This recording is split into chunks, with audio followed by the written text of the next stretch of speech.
Well, the federal budget has just been handed down, and to break it apart from a superannuation and retirement point of view, we're joined by Stephen Huppert from Optimum Pensions. Stephen, there was a lot in there. Much of it was leaked beforehand. What are your key takeouts? Well, from a superannuation perspective, I think the first thing to note is that the super guarantee charge wasn't mentioned, which means it will be going up to 10% as scheduled from 1 July. There's been a lot of speculation over the last 12 months whether the government would pause it or not, but it was not mentioned. So we'll assume that it's going up to 10% on 1st of July, which means that there'll be some people might find a bit of a shock to their pay packets after 1 July, depending on how their salary packaging's done and whether superannuation's included or not included in their quoted headline salary. That's a really great point. It was obvious by its absence, and that's definitely what it indicates. Something else that jumped out to me was increasing the amount that can be released under the First Home Super Saver scheme. What are your thoughts on that? That's a really interesting one, Tracey. A lot of people talk about that as one of the superannuation initiatives, but I really don't count it as a superannuation initiative at all, because it might be a bit misleading. So it's not actually allowing people to tap into their superannuation for their first home. Really, all it's doing is using the superannuation structure as a way to save in a tax advantage way for your first home. So even though it's called a superannuation release, it's actually nothing to do with super apart from using super as the vehicle. So yes, it's gone up.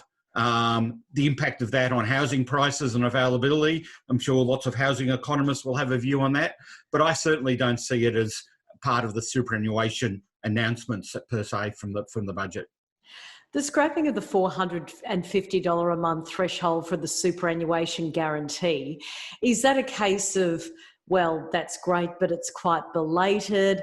Is it significant for low-income earners, or is it tinkering around the edges? So it's certainly something that many in the industry have been calling for a long time. Originally, when Superannuation Guarantee was introduced, decades ago, from an administrative purpose, the government decided at the time that just to try and remove some of that administrative burden from employers. With automatic payroll, single touch payroll, a lot of automation, the $450 per month threshold really didn't make sense. It does largely impact women. There's been some research done that nearly 200,000 women will be affected compared to only about 115,000 men. A lot of people working multiple jobs, and if each job is less than $450, but the total is much more than that, will not receive super up till now. So it is a good thing, but it is fairly marginal for the individuals involved. If you can imagine, 10% on your $450 a month is not a huge amount. So even though the government did flag that as a significant and significant initiative for women, the problems of women, gender gaps in retirement are much bigger than just that. But it's a start.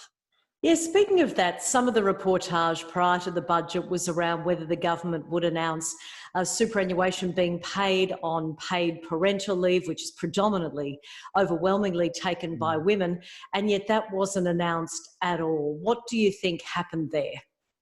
So that would have a much bigger hit on the budget, whereas the paying super on the $450 a month below that threshold is going to have a fairly limited impact on the overall budget, on the overall from an employer point of view. So I think that's probably where it is. The problem with superannuation for women is that it is a problem with women having broken work patterns, earning less than men. So there's a lot more systemic issues in the whole employment landscape to try and address that inequality in retirement outcomes for women. So it's a little step forward, but certainly there's a lot more work needed to be done to address that sort of poverty in ageing women. Let's look at that retirement time for everybody then. What impact will extending the downsizer contributions have? Look, I think that's an important part of the government's pitch towards older Australians. So whilst there's a lot of focus on it's a women's budget, if we look at most of the superannuation initiatives, they're actually very much targeted as people approaching retirement, already in retirement. To a certain extent, I think is important because most people already in retirement didn't have the benefit of the full 9.5% for their working life, because many people, like myself, when we started working, it was no super and then 3% slowly increasing. So this is allowing people to catch up. So the work test, repealing of the work test also, the downsizer increase, but also the some of the initiatives around the pension loan scheme, which is a government-run reverse mortgage or equity release program, is also important, addressing the older Australians and helping make their retirements more comfortable. So I think that group of initiatives aimed at helping people that didn't have the benefit of the full superannuation guarantee for the whole working life is important. It's interesting the way you're talking through it, because you're right, it was pitched as a women's budget, but particularly with the $17.7 billion to be spent on aged care over the next 4 years, it seemed to me watching it, it was very much an older person's budget. I think that's right, and that's certainly shown by some of the superannuation initiatives around people, already in retirement, and those initiatives are very much targeted as people already in retirement. Great. Thanks very much for your time, Stephen. It's a pleasure, Tracey. Bye.